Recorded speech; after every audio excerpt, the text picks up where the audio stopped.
Hello, welcome back to another episode of the School of Self Worth. I'm your host, Nicole Song. This week, I had the most incredible opportunity to have a conversation with Octavia Raheem. Some of you longtime listeners may recall Octavia was our very first guest on the School of Self Worth back when we launched, and I am so thrilled to bring her back to share about her new book, Rest is Sacred. Octavia is an author, a teacher of rest, and she is so much more. She's a mother, a wife, a leader, a creative, a game changer. And I have been so lucky ever since she and I reconnected through the podcast to really get to connect with her on a consistent basis. And I have to say, she's just such a remarkable, incredible person. So I cannot be delighted to have her back to talk about her book, which is really about rest and even on a deeper level, like the courage for us to learn to rest in our lives. So before we get started on this rich conversation, if you are a high achieving Asian American corporate leader who has been passed over for promotion and you want to manifest a promotion in 60 days while working 20% fewer hours, DM me promoted on Instagram at Nicole Song. I've got something there for you. Okay, friends, let's dive into this beautiful conversation.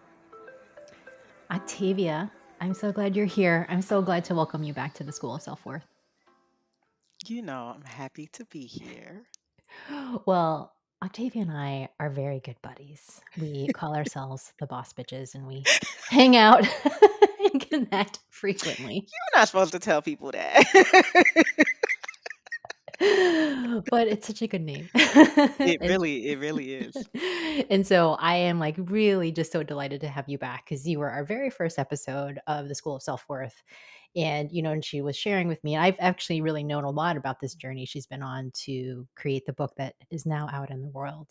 And that's really what we're here to talk about. But I wanted to just share with all of you, she and I chat really pretty frequently about life and business and what's going on. And so I just could not be more thrilled to have you back here. It's good to be here. So you have just put out your third book. Congratulations. Thank you. Yeah. It's so beautiful. It's called Rest is Sacred. For those of you on video, you can see it here. It's beautiful. It is beautiful. Look at It is beautiful. Look at that. The gold on the front. It's lovely. And so I'm so excited for you. And I've read your other books as well. And really like there's just been a whole journey. And I want to talk about that part first, the journey for you to come to this place of a book. For those of you who have never written a book before, writing a book is a massive endeavor. It is not something to be taken lightly. And once you begin that journey, it's like a really long journey, generally years. And so I'm curious for you, Octavia. You've written two, you've been through that experience twice before. What was it that really initiated and called you to write this one? Mm. So I've written 3 books since 2020, and it is now we're recording this at the end of 2024. And what called me to Rest is Sacred is really my rest practices. In my rest practice, like yoga nidra and restorative yoga, I pair it with journaling essentially every single time, right? I rest and I write, I rest and I write. And if you do that enough, and for me, I did that enough that then I could look back and see there are these threads, let's call them sacred threads emerging. And it's not simply for me. Here's this message that I trust, know, and believe will benefit the world. So, on the simplest level, I practice what I write about and what I teach and what I preach. And out of the overflow of my practice, um, a more sustainable way of sharing about the practice emerges, right? Because I'm a coach, and most of the time I'm with people in small group settings. And the mechanism of a book allows for me to reach a far wider audience than a singular individual can, or than I can as a singular individual. And then why rest is sacred and why right now is people are tired. Are you tired? You know what I'm saying? Like, we have pushed, we have fought, we have worked, we have overworked, we have hit burnout, we have started that cycle all over again, to impact change, to reach all the goals, to manifest visions. And maybe they did, maybe they didn't. who isn't tired or fatigued and looking for a way to disrupt the incessant pattern of grind, right? And so the working title of this book was actually Rest Sutras, right? Named after the Yoga Sutras. And ultimately, though, what it is I'm talking about is this remembrance of your sacredness. When something is sacred, there is a sense of reverence and care with which we engage with it.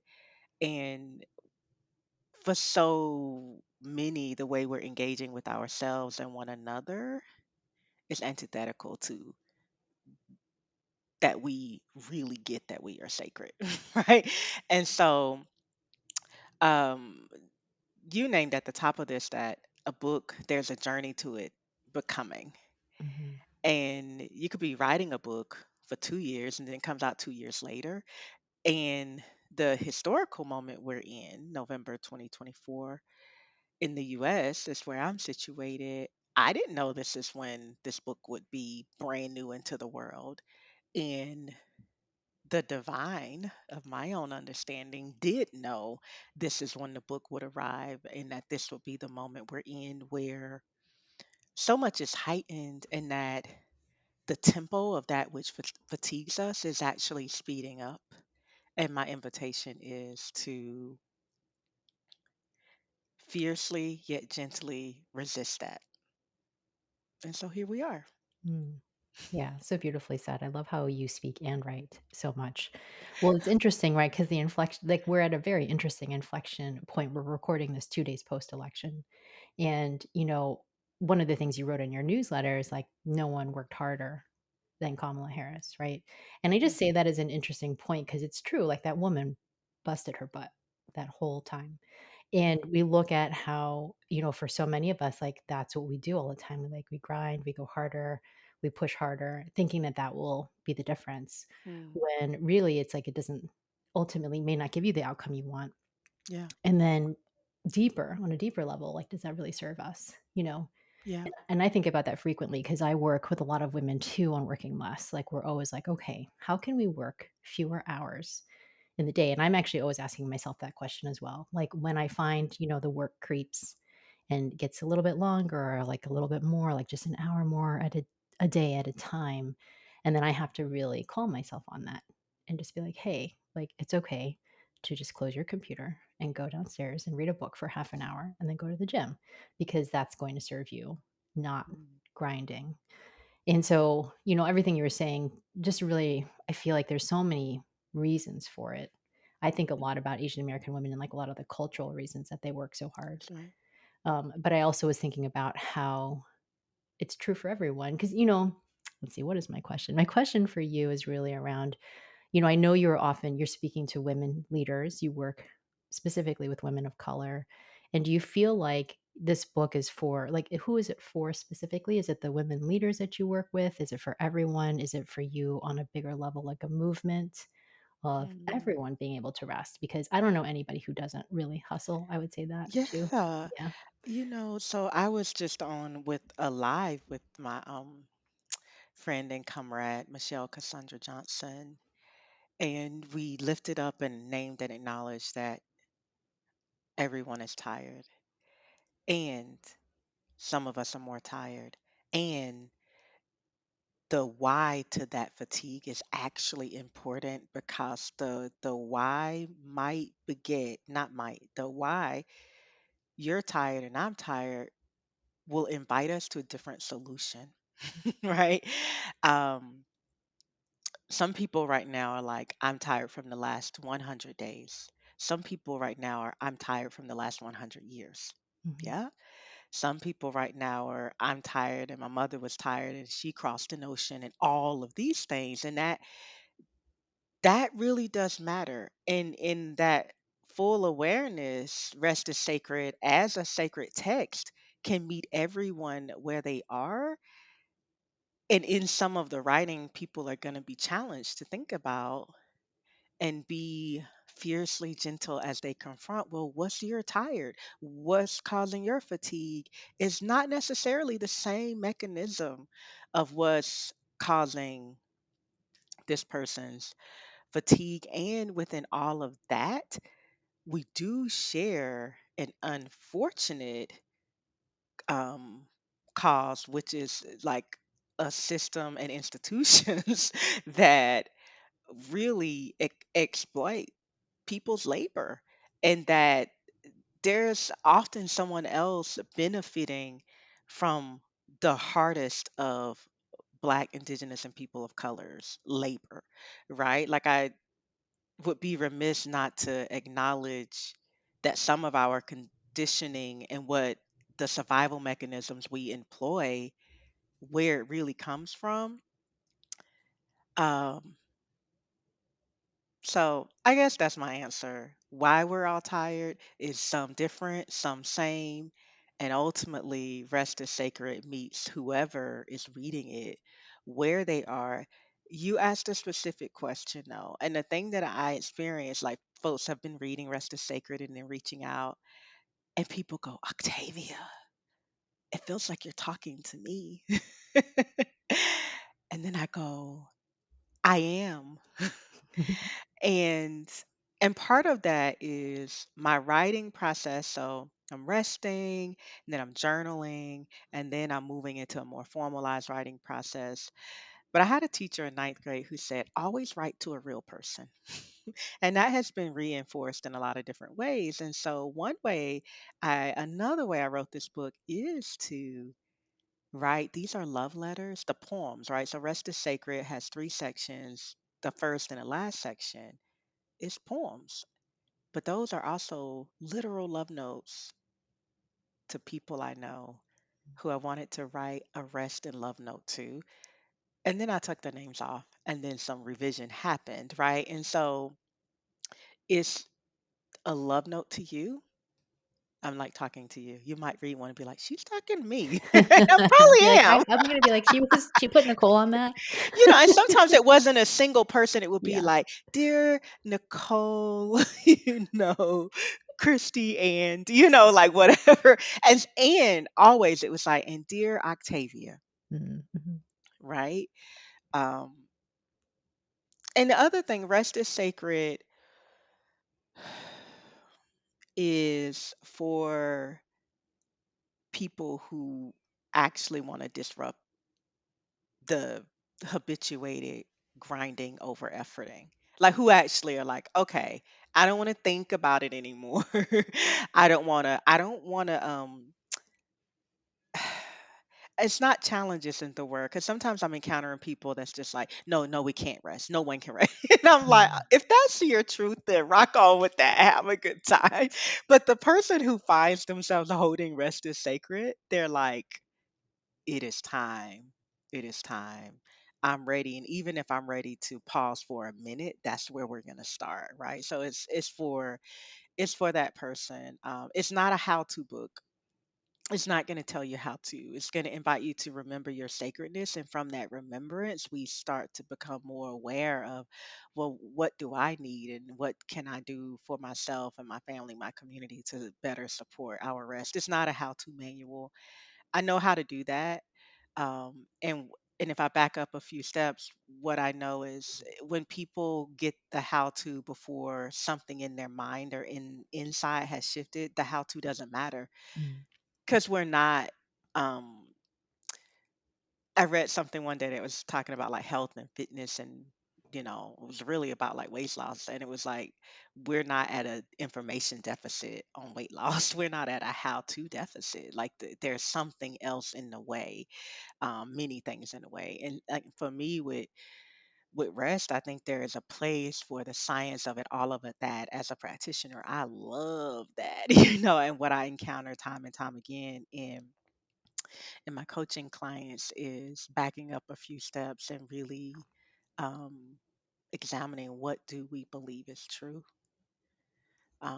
What do we believe about ourselves in work? What do we believe about ourselves in rest? And starting from there. And so I could write a how to book. I might write a how to book, but I felt like in the journey that we're collectively on around rest and work, inviting people into the heart and soul and mind of it felt important to me to do that at this point.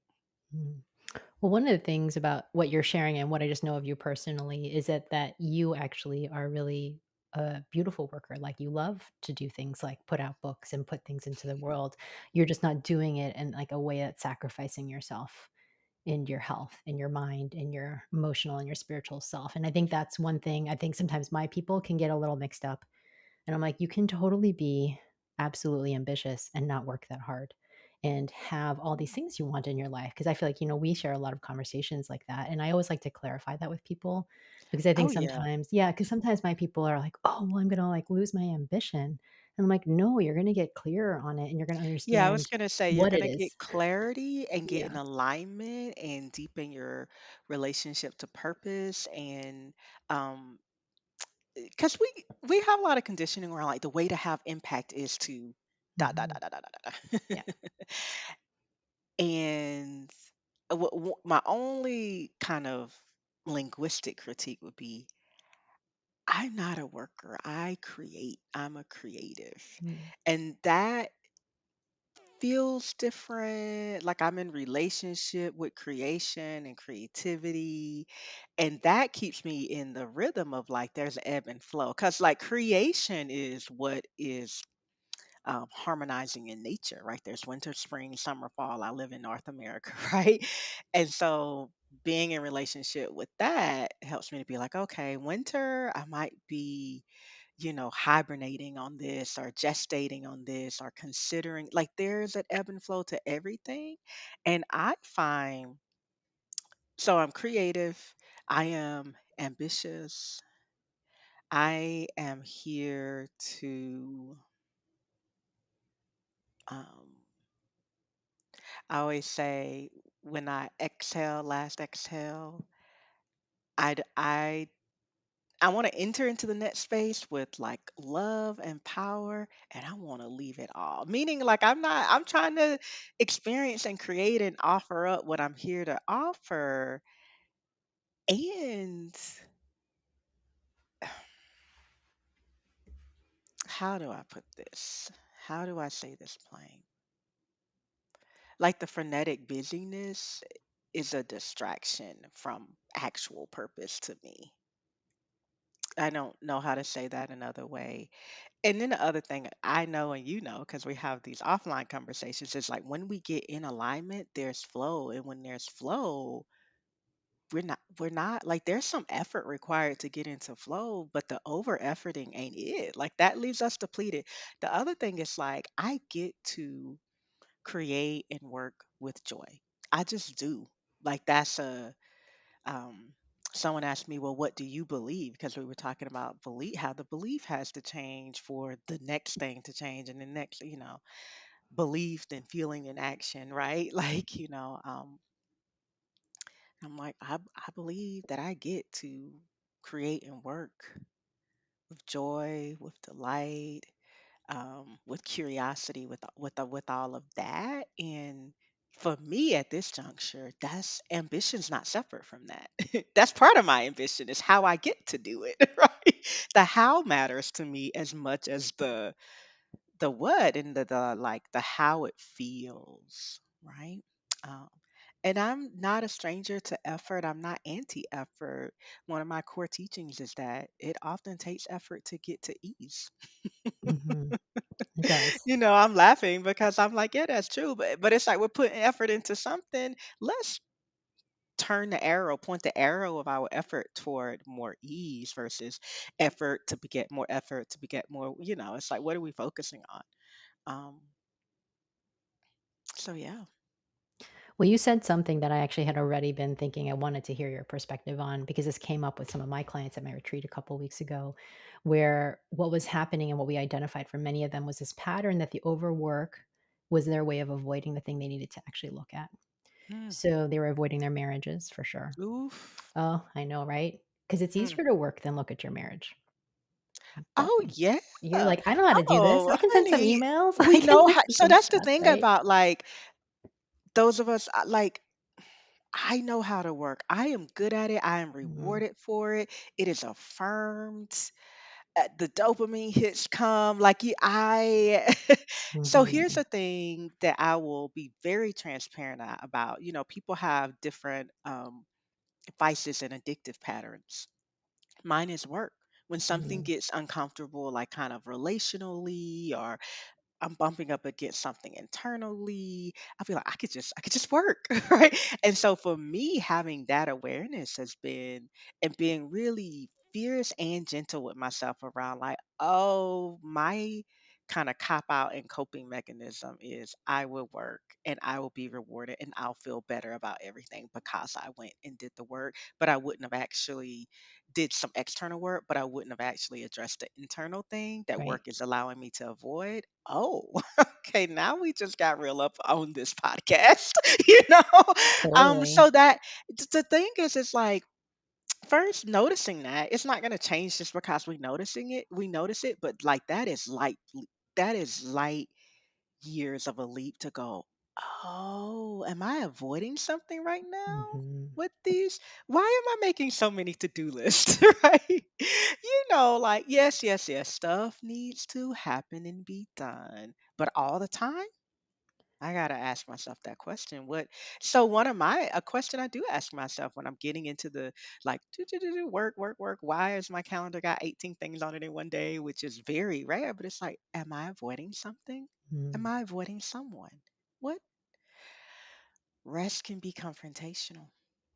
Well, that's the thing I think I was curious about because it was very confrontational, because we were looking at, I mean, obviously marriages was a big one, but also, dating for people who were wanting relationships, but it's Hmm. easier to work or spend time with your friends or do side projects or avoiding the project you want, like launching your business. Like there's always all these things you can do to avoid what we really need to look at. And so I love what you're sharing that it is actually, it can be confrontational because sometimes I think, you're like, oh, I just get to rest. And you're like, well, rest will actually lead you to see the things that you're not wanting to see Oh, or you're to gonna address. see. Yeah, Yeah. some I say rest sometimes it feels good and sometimes it just makes me feel. you know? Mhm. Um and then it's like, well, why would you want to do that? Here's the thing, whether we address it or not, it's there. Right. Yeah. And Right. that's the Yeah, and the other thing is, say like I teach restorative yoga, one of my favorite, we like get all propped up and we're all held and then we lay there for 15 minutes at a time in a pose. And I give instructions to get in, and then I always say things might come up. You might just fall asleep, right? If you are physically tired, a lot of times you get an opportunity to be still and you're like, oh, just fall asleep and you wake up when it's time for the next posture. But a thing I often say is you might laugh, you might cry, you might have a memory, something might come up while you're resting. The brilliant thing about resting is you don't have to do anything about it. It comes up to be released. The caveat is if it is disturbing, feels re traumatizing, or triggering, then we go to the breath, we shift the thought, we do something to move out of that. But even when we do that, the thing came up for a second. And then it's something released, right? And then one of my teachers and mentors, Dr. Gail Parker, always says when we rest and something comes up and can kind of move, she's like, it never comes back. And she's like, that, whatever that was, you might have some other dimension or layer to the thing to be released, come back up, but it's not that again. And that's something powerful to me. And I, rest takes courage. I'm very clear that it takes courage because of the cultural conditioning and no one's really granting permission for it. So it takes courage to say, I permit myself to rest and I will. But then once we actually get there and lay down, it takes courage to go and just be with ourselves. And what I also hear rising to the surface in this conversation, intimacy requires courage. And we wanted, but there's the fear of losing the self, there's the fear of being seen even as we yearn for that. And rest restores us to right relationship with ourselves in a more um, gentle. I keep saying gentle and fierce because that's how I'm feeling these days. Mhm. And it's like my relationship with myself is so much more gentle. Like I love myself, my flaws, and all the women that I have been, like where rest has supported me in replacing guilt and shame with just love, in the sense of I really was doing the best I could back then and a lot of times right now. And I'm also like more fierce about myself and my self worth and protection. Um, and that makes me such a better partner, mother, like everything else, because I'm checking for myself now, and some things that I'd be trying to outsource because I wasn't doing it for me or with me, I don't feel the need to, because I'm in better relationship with myself now. And so thank you for lifting up that, like it takes courage. If you're listening to a whole podcast on rest, you're courageous. Look at you, right? And so that means that you can pause for a minute and just be with yourself and see yourself, ask yourself how you're doing, you know. So it does take courage. Um, and here we are. Mhm. Yeah, I feel it does. It really does. And I've noticed like one of the things I've been working on a lot is feeling more ease in my working days. Because it's not like I Mm-hmm. work so much. I really don't. I work about 25 hours a week. And to me, that feels reasonable. And, Yes. it's good. I can get everything done that I want to. I don't feel overworked. Yeah. And there's, like, this experience, though, that, like, when I'm doing it, it's like, go, go, go, go, go, like, lots, it's intense, right? And I don't wanna be in that intensity of it. I want it to be, like, easeful and Yeah. relaxed. And sometimes I can do that, and sometimes I'm like, "Oh, look at you." Like, today is actually a day where I'm like, "Oh, yeah, Mm-hmm. like, it's pretty easeful, it's pretty restful, I'm not overbooked." Mm-hmm. I'm, like, getting to do the things that are really fun, like talk to you and, doing things that I really enjoy and create within my business. But Mm-hmm. it's an interesting thing because it's not like, I always think about, and this can happen with anybody, you or me or any kind of coach or leader position. People think that we have it dialed perfectly. And it is a constant adjustment, like, oh, like we all go into seasons where you're like, oh, like maybe I'm Yeah. not resting as much as I need to, or I'm not Yeah. feeling as easeful in my business as I want to be. And I Mm-hmm. have to like check myself. And that's where that overwork conversation with my clients was so interesting because I had never really looked at it like, oh, I overwork to avoid, but I overwork to compensate is how what Mm-hmm. I look at for myself. That's where it comes up a lot. Like, oh yeah, like at those dopamine hits, this is where I feel like I know what I'm doing. I've done this before, etc. But yeah, Mm. anyways, it's interesting to notice how work and rest can show us so much about ourselves. It really can. Yeah, it Mhm. can. And there's a seasonality to things. Meaning sometimes the intensity is like, wow, right? And then sometimes it's like things can be intense. Like rest also increases our capacity to to just be with the polarities that life is constantly presenting us with. Um, yeah. Yeah. And I love that you named that. I don't sit on a pedestal. You can't see me, but I'm like I'm sitting up taller and I'm like lifting my chin, kind of like, look at me, I have it all figured out.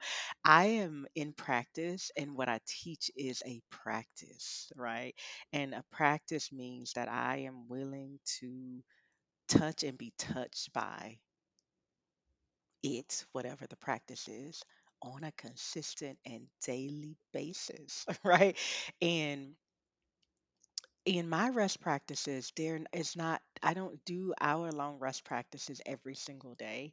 My primary practice is something that's 12 minutes long, Mhm. right? And then I'm weaving through my life, pauses and check ins and more ease. I weave through my calendar, meaning the way I calendar my life is quite different these days than how I used to. I'm leaving space between meetings. I'm starting meetings with a 30 to 3 minute pause. Like I'm just naming some more down to the ground practical rest practices, because sometimes people go, I can't do it. And I'm like, you can pause for 30 seconds. Right? Like, Yes. but it's first like, just the remembering and what do you have to believe to remember, to allow Mhm. yourself to remember that you can pause. Well, what you're speaking to, I think of it as like we have to build the practices. Like I work with my clients a lot on building the practices and then letting yourself notice when you lose the practice, then what is it Mhm. telling you? Because like that's how I think of it in the morning. I have like a rule of no phone. And then when I am getting on my phone before my morning practice, then I'm like, okay, what's that telling me? What's this showing me? So then I can It's stop like, "What's doing up that. with me right now? What's Right. up? What's Basically. That's it, and I go, Mhm. "What's happened?" That's the relationship to self, which is like a beautiful intimacy to have, like, I was doing something early today, and I said, "Okay, Octavia, what's up? What's going on with you? What is going on?" Like, it's just like, okay, orienting toward real relationship with self. Mhm. Yeah. Mhm. Oh, it's so beautiful. Well, tell me, so the book, right, is set up so that you have I was like, "Is Octavia she's a poet, but she's a writer." It's so awesome. Like, I loved all of those pieces of the book, but what would you say is, like, your favorite thing that you get to do in the book? Is it more of the writing piece or the things that you're saying? Like, is there a particular section you'd point people towards? Mm. Oh, I just you can't see me, but I move my body. And and so the book is divided into rest is refuge, which is a place where we can just come and be held and be received, which is something that I wanted people to know, trust, remember. And then we move into the middle of the book as rest is remembrance. And for me, that represents I have remembered so much of who I am and whose I am, and so much had gotten lost for me in the chasing and being busy and the achieving and doing this, that. Like I remember like what I actually came here to do and achieve versus like some of the external things I had taken on and been like, that's good. Let me go run after that, right? So we move from refuge to remembering self to revelation because when we move through all those, we can get to the place of like accessing really profound, deep vision and insight from our rest. And when you first asked that question, I started moving my body because I was feeling through when I was writing each section as it was coming together. When I got to rest is revelation, the last part of the book where it's all about visioning. And I'm also sharing some of my revelation around like instead of meeting people at a party and going, "What do you do?" We say, "How do you be?" Instead of always organizing around rest and the doing, we're inviting people, or the work and the doing. Say, I'm already skipping to the rest. We're inviting people into rest. And so I'm sharing some of my vision in that part of the book. And that's one of my favorite parts of the book. Like when I was writing, and it was almost like moving through the other pieces where like we need to have this down. Like this is the grounding deep that like refuge felt really like when I was writing and I felt like I was in a deep dark like womb space. Like I went in to get that, there was more levity to the remembrance. And by the time I get to Revelation, I remember just like that section coming together, um, and breathing new air. And all of it though is necessary though, right? And then the prayers in the book, I love the prayers. I imagine that people would like open meetings or open classes or facilitation sessions with some of those prayers. And so really it all feels different. I want people to read it and see how it lands in their body. Mm, One thing I say in the introduction is reading this book is a rest practice, and I give the instruction to not sit and read it all at once. Because for me, that's what makes it a rest practice. And I've been getting lots of messages where people are like, that was ingenious that you said that because it made me read the whole book at once. And now, and I'm like, well, that wasn't why I did that. I really was like, I'm inviting us to remember what it means to not devour something or to not mm, be devoured, but to savor, right? To savor, to read a page or two and then just like let it land or like just be with it and make the reading process a resting process, a process and not rushing through, not fighting to get to the end, but being in the journey of the experiencing as the book unfolds. It as because if you read it really slow, what I think will happen is mind starts to shift in a more sustainable way around Mm. rest and work and remembrance of your own sacredness. So I love the revelation part. I love all the parts. And I'm going to repeat the instruction in the introduction. Don't go. Like, that's so silly of me, but like, don't devour the book. Savor it. Well, I laughed because I read that part, like, at the nighttime, like, I like to walk a certain amount per day, and I was, like, getting my steps, and I was like, "I don't think this is what she means when I'm, like, walking around reading the book." I was like, "Right, you don't have to devour the book," 'cause I was just kind of like, I was, like, landing, and then I was going through it, and it actually did make me pause and be like, "Okay, I'm gonna put the book down, and then I'm gonna, like, pick it up again at lunch, and I'm gonna put it back down," Or So even like read a line and go, mhm. I have a friend who left me a message. She said, I've been calling people, you or leaving voice memos of just reading parts of the book. And I was like, that's Oh, beautiful, that is so sweet. right? Like, I'm like, oh, she's like, whatever part I read, I sit with it, and then I'll pick up my phone and record myself reading it, and I'll send it to someone. And I'm like, okay, that's beautiful. Do that. Yeah.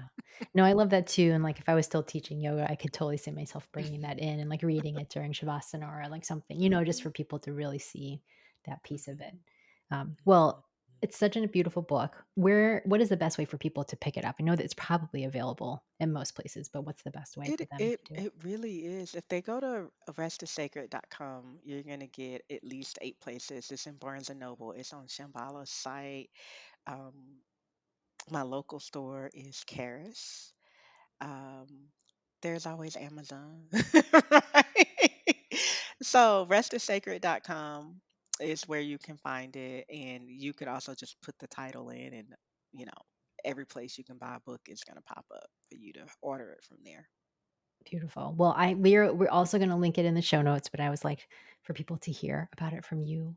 So, Yes. Octavia, I'm so grateful for you. I really love our conversations here today, and then just like in life. I appreciate you so much as a human, and then also as a creative and someone who really inspires me with the work that you do. So, I'm so grateful you came on today with School of Self Worth, and a huge congratulations for putting Rest is Sacred into the world. Thank you, Nicole. Thank you for having me.